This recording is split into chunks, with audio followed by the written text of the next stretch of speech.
యేసుక్రీస్తు నామంలో మీ అందరికీ నా వందనములు. దేవుడు నాకు ఇచ్చిన యొక్క భాగ్యంని బట్టి నేను దేవుని స్తుతిస్తున్నాను. వాక్య భాగంలో వెళ్ళడానికంటే ముందు ఒక చిన్న ప్రార్థన చేసుకుందామండి. స్తోత్రం ప్రభా, కృపా కనికరం సమృద్ధిగా కలిగిన దేవా, మరొక నూతన దినాన్ని మా జీవితంలో ప్రభా మీరు అనుగ్రహించి ఈ యొక్క పరిశుద్ధ దినమందు నీ యొక్క పాద సన్నిధిలో దేవా మేము చేరి వచ్చినాం ప్రభా. మీరు మాతో ఏమి మాట్లాడనై ఉన్నారో అది వినడానికి వచ్చినాం తండ్రి. మా జీవితాలని సరి చేసుకోవడానికి మేము వచ్చినాం ప్రభా. దేవా, వాక్యం ద్వారా మీరే మాతో మాట్లాడండి. వాక్యం చెప్పేది నేను కాదు కానీ ప్రభా, నన్ను మీరు సిలువ చాటున మరుగుపరుచుకొని నాకు మా అందరికీ కావాల్సిన వాక్యాన్ని దేవా మీరు మాకు అనుగ్రహించి బలపరుస్తా నమ్చు ప్రతి ఒక్క అంధకార చీకటి శక్తులను లయపరుస్తూ యేసయ్య నామములోనే అడిగి వేడుకుంటున్నాం తండ్రి, ఆమేన్. Praise the lord. అందరికీ మనమందరము కలిసి లూకా రాసిన సువార్త 17వ అధ్యాయము 11 నుంచి 19 వరకు ఎవరైనా చదవాలని వచ్చిన లూకా రాసిన సువార్త 17వ అధ్యాయము 11 నుంచి 19 వరకు. ఆయన యెరూషలేమునకు ప్రయాణమైపోవచ్చు సమరయ గలిలయ మధ్యగా వెళ్ళుచుండెను. ఆయన యొక్క గ్రామంలోనికి వెళ్ళుచుండగా 10 మంది కుష్ఠరోగులు ఆయనకు ఎదురుగా వచ్చి దూరమున నిలిచి, యేసు ప్రభువా మమ్ము కరుణించుమని కేకలు వేసిరి.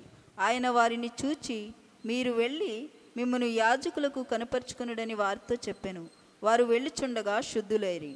వారిలో ఒకడు తనకు స్వస్థత కలుగుట చూచి గొప్ప శబ్దంతో దేవుని మహిమపరచుచు తిరిగి వచ్చి ఆయనకు కృతజ్ఞతాస్తుతులు చెల్లించుచు ఆయన పాదముల యొద్ద సాగిలపడెను.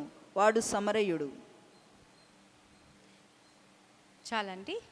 మనమందరం ఇక్కడ చూసుకున్న విధముగా మనందరికీ ఈ యొక్క భాగము కానీ ఒక కథ చిన్నప్పటి నుంచి మనం వినే ఉంటాం కదండి. 10 కుష్టు రోగుల యొక్క సన్నివేశం ఇది. ఇక్కడ ఏం జరుగుతుందంటే, యేసయ్య యెరూషలేము నుండి బయలుదేరి వెళ్ళేటప్పుడు సమరయ దగ్గర 10 మంది కుష్టు రోగులు ఉండుట చూచినారనమాట. యేసయ్య వారి కనుగొన కంటే ముందు ఈ 10 మంది కుష్టి రోగులు, మనందరికీ తెలుసు కదా, కుష్టు రోగులు అంటే ఈ యొక్క సమాజం నుండి ముఖ్యంగా మనము పాతకాలంలో చూసినట్లయితే కుష్టు రోగం ఎవరికి వస్తుందంటే పాపము చేసిన వారికే కుష్టు రోగం వస్తుందని అదొక ముద్ర వేయబడుతుంది అనమాట. వారు పాపం చేసినారు కాబట్టి వారికి కుష్టు వ్యాధి. ఆ కుష్టు వ్యాధి ఎలాంటిదంటే అది అంటు వ్యాధి లాగా, అది కంప్లీట్ ఒక స్కిన్ డిసీజ్ ఉన్నట్ల. మరి అది ఒక అంటు వ్యాధి కాబట్టి వారి చేతులు వాళ్ళ యొక్క ఫింగర్స్ అంతా కూడా ఒక పురుగులు లేకపోతే అది తినవేయబడతాయి అన్నమాట. అలాంటి భయంకరమైన వ్యాధితో ఈ యొక్క 10 మంది కుష్టు రోగులు ఇక్కడ బాధపడుతున్నట్లు చూస్తున్నాం.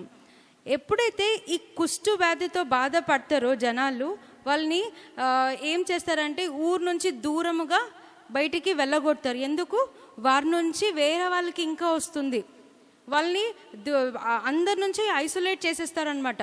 వీళ్ళు సమాజంలో ఉంటే మొట్టమొదటిగా వాళ్ళు పాపం చేసిన వారు, రెండవదిగా వారిని నుంచి ఇంకా అందరికీ కూడా ఆ వ్యాధి వచ్చేస్తుంది. వాళ్ళ కుటుంబం నుంచి, వారిని ప్రేమించిన వారి నుంచి, అందరి నుంచి దూరం చేసేస్తారనమాట. అలాంటి స్థితిలో ఉన్న ఈ కుష్టు రోగులు ఏం చేస్తారంటే, యేసయ్య ఆ ఒక మార్గంలో వస్తున్నారని తెలుసుకొని వాళ్ళు ఏం చేస్తారు, రండి మనమందరము దేవుని దగ్గర వెళ్ళి యేసయ్య దగ్గరికి వెళ్ళి ఆయన స్వస్థపరుస్తాడు అని మనమందరం విన్నాం కదా. అప్పటికే యేసయ్య ఎన్నో స్వస్థతలు చేస్తున్నారని జనాలందరూ తెలుసుకున్నారు. ఇక్కడ మనం చూసినట్లయితే లాస్ట్కి మనం ఏం చూసాం, వాడు సమరయుడు. అంటే ఇక్కడ కేవలం యూదులు లేరు, సమరయులు లేరు. ఈ యొక్క వ్యాధితో బాధపడుతున్నారు వాళ్ళు ఫస్టే ఆ ఒక పట్టణం నుంచి దూరం అయిపోయిన వారు. రెండవదిగా వారు ఎలాంటి జాతి వారైనప్పటికీ ఒక్కటైపోయినారు. ఒక్కటైపోయి సమరయులు అంటే ఆ కాలంలో అందరికంటే తక్కువ వాళ్ళు అన్యులు అని యూదులు వాళ్ళని స్పెషల్లీ వాళ్ళని సపరేట్ చేస్తారనమాట.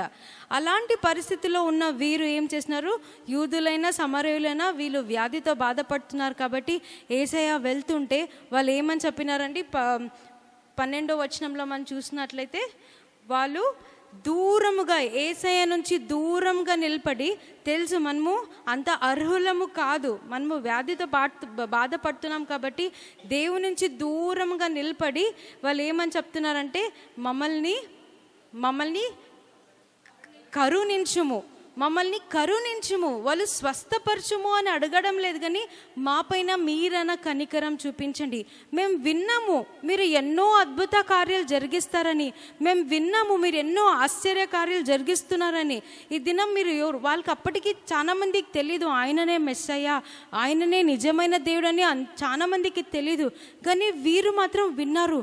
గుడ్డి వాళ్ళకి చూపు కలుగుతూ ఉంది, కాళ్ళు లేని వాళ్ళు నడుచుకుంటూ వెళ్తున్నారు. కాబట్టి వాళ్ళు విన్నారు కాబట్టి ఏమనుకున్నారు, అట్లీస్ట్ ఈయన ఎవరో మెస్సయ్య లాగా ఉన్నారు, మనల్ని ఈయన రక్షించగలడు అనే ఒక విశ్వాసంతో ఏమని చెప్పినారు, మమ్మల్ని కనికరించుము, మనల్ని కరుణించుము అని చెప్పినప్పుడు అప్పుడు యేసయ్య ఏమంటాడంటే, సరేరా నీకు స్వస్థత ఇస్తానని వెంటనే చెప్పలేదు, కానీ ఏమంటాడు, మీరు వెళ్ళి యాజకులకు మిమ్మల్ని మీరు కనపరుచుకోండి. ఇది ఒక ధర్మశాస్త్రం అనమాట. ఎందుకు యాజకులకు కనపరుచుకోమని చెప్పినారంటే, ధర్మశాస్త్రం ప్రకారము మనము లేవియులకు లేవియ కాండంలో మనం చూసినప్పుడు అక్కడ ఎవరైనా కుష్టి వ్యాధి నుంచి బాధపడినప్పుడు వాళ్ళు యాజకుల దగ్గరికి వెళ్ళినప్పుడు యాజకులు ఎప్పుడైతే అవును వీరు బాగుపడినారని తెలుస్తారో అప్పుడు వీరు సమాజంకి చెప్తారు, ఓకే వీళ్ళకి ఇంకా ఏమాత్రము వ్యాధి లేదు, వీళ్ళు ఇంకా సమాజంలో అందరితో పాటు కలిసి ఉండొచ్చు అని ఎప్పుడైతే యాజకుడు పోయి వర్తమానం ఇస్తాడో అప్పుడు వాళ్ళని సమాజము కానీ వాళ్ళ కుటుంబం కానీ అంగీకరిస్తుంది అనమాట. అదే విషయంతో దేవుడు ఏమంటాడు, అక్కడ వాళ్ళని వెంటనే స్వస్థపరచుకోకుండా మీరు వెళ్ళి యాజకులను దర్శించండి అంటాడు. దేవుడు యేసయ్య చెప్పిన మాటను వాళ్ళు విధేయత చూపించడం.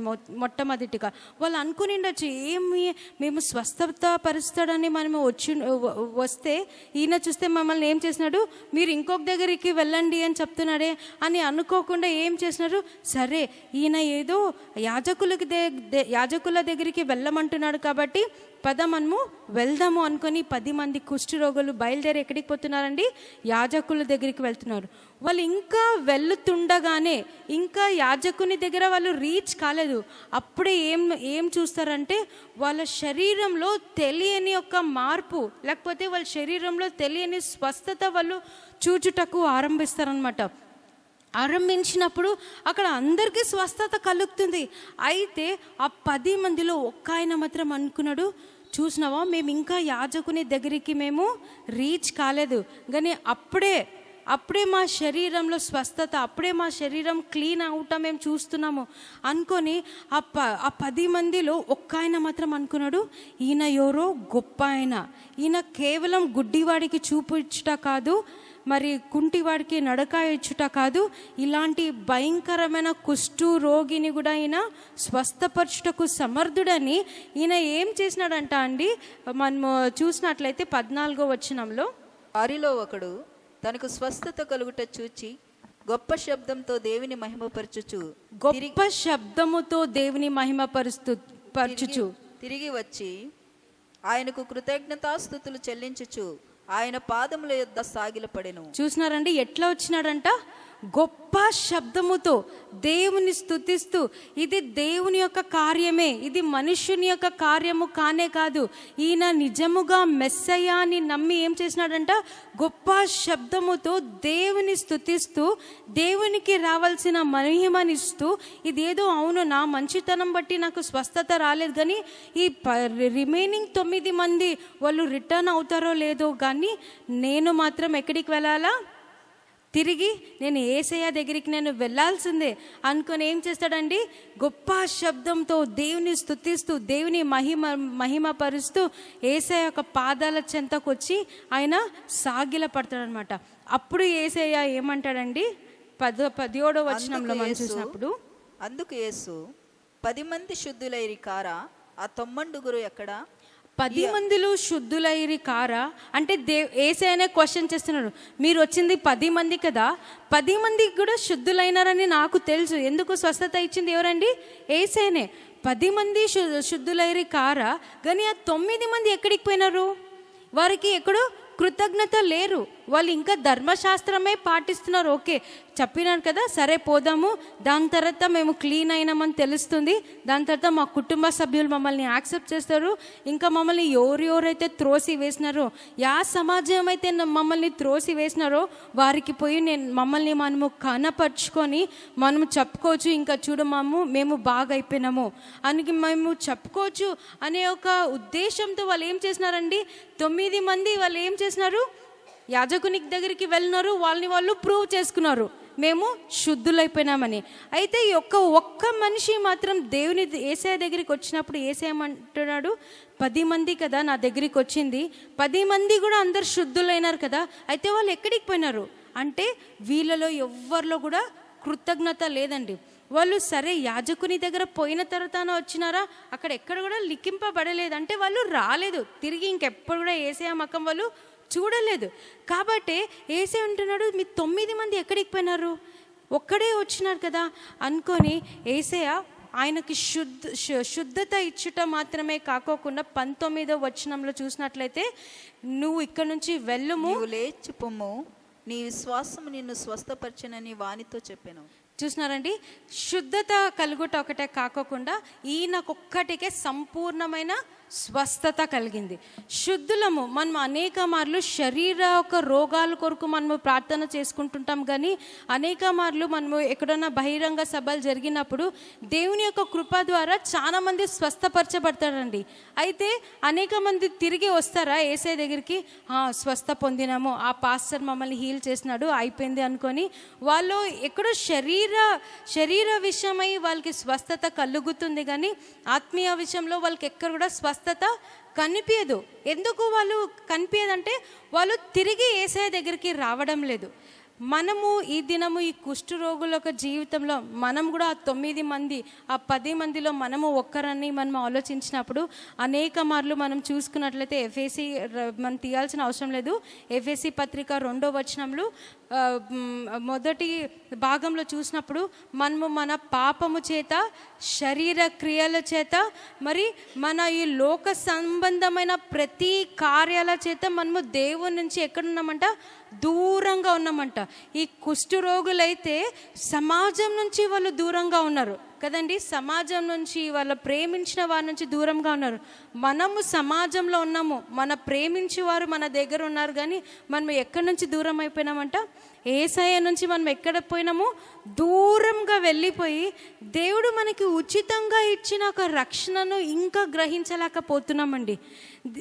2వ అధ్యాయం 10వ వచనంలో ఎఫెసీ పత్రికలో చూసినట్లయితే మనం ఇంకా దూరంగా ఉన్నప్పుడే దేవుడు మనల్ని ప్రేమించి తన స్వంత రక్తంను చిందించి మనకు ఆయనకు మధ్యన ఉన్న ఒక గోడను ఏం చేసినాడండి, తీసివేసి తన బిడ్డలుగా తన కుమారులుగా దేవుడు మార్చుకున్నారంట.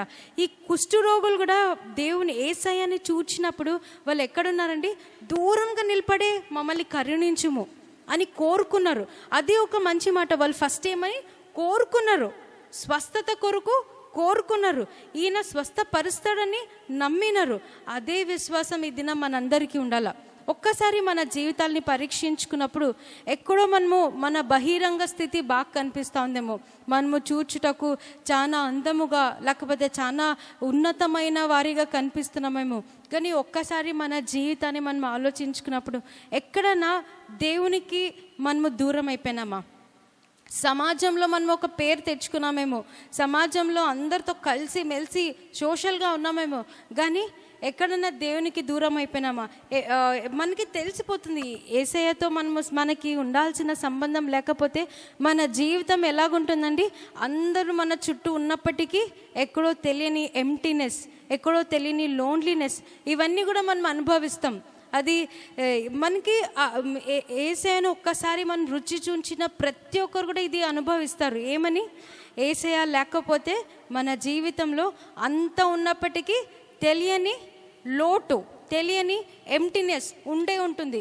దేవుడు ఈ దినం ఈ యొక్క వాక్యంతో ఏమి జ్ఞాపకం చేస్తున్నారంటే, తిరిగి ఆయన దగ్గరికి రండి. మనము దూరంగా నిలబడాల్సిన అవసరం ఇంకా ఏమాత్రము లేదు. ఆయన దగ్గరికి వచ్చి, దేవా మమ్మల్ని కరుణించుము, మా పైన కనికరం చూపించుము అని చెప్పినప్పుడు అప్పుడే ఆయన మనకి రక్షణ ఇచ్చినాడు. అయితే ఇప్పుడు మనకి కావాల్సింది ఏమండి? సంపూర్ణ స్వస్థత, మరి రక్షణ, ఆనందం.